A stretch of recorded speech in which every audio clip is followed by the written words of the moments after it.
আইন শৃঙ্খলা বাহিনীর উদ্দেশ্যে স্বরাষ্ট্র উপদেষ্টা, সাদা পোশাকে গ্রেপ্তার করা চলবে না। এটা কিন্তু খুবই গুরুত্বপূর্ণ একটা নির্দেশনা। তার মানে বোঝা যাচ্ছে স্বরাষ্ট্র উপদেষ্টা অত্যন্ত সজ্জন মানুষ। জাহাঙ্গীর আলম চৌধুরী, যারা তাকে চেনেন, কাছ থেকে দেখেছেন, অত্যন্ত ভদ্রলোক। তিনি যে একজন জেনারেল, তার আচার আচরণে বোঝা যায় না, খুব সাধারণ মানুষের মতনই। আসলে এমনটাই হওয়া উচিত।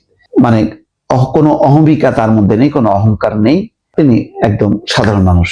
এটা তার বিশাল একটা বৈশিষ্ট্য। যাই হোক, তিনি অনেকে কেউ কেউ আবার বলেন যে উনার যে এত ভদ্রলোক মানুষ দিয়ে আসলে পুলিশ বাহিনী চলে না, কোনো বাহিনীর প্রধান হিসাবে এটা মানানসই হয় না। যাই হোক, সেটা অন্য বিতর্ক। কিন্তু অবশ্যই একটা ভদ্রলোক, ভদ্রতা এবং সততা একটা গুরুত্বপূর্ণ বৈশিষ্ট্য। তাকে অনুসরণ করবে অন্যান্যরা। ফলে উনি একটা শিক্ষণীয় বিষয় হিসাবে সামনে, সবার সামনে একটা মডেল হিসেবে হয়তো আছেন। তিনি এখন যেটা করছেন যে পুলিশের সংস্কার নিয়ে কথা বলা হচ্ছে। পুলিশের 15 বছরে যা যা করেছে, এখন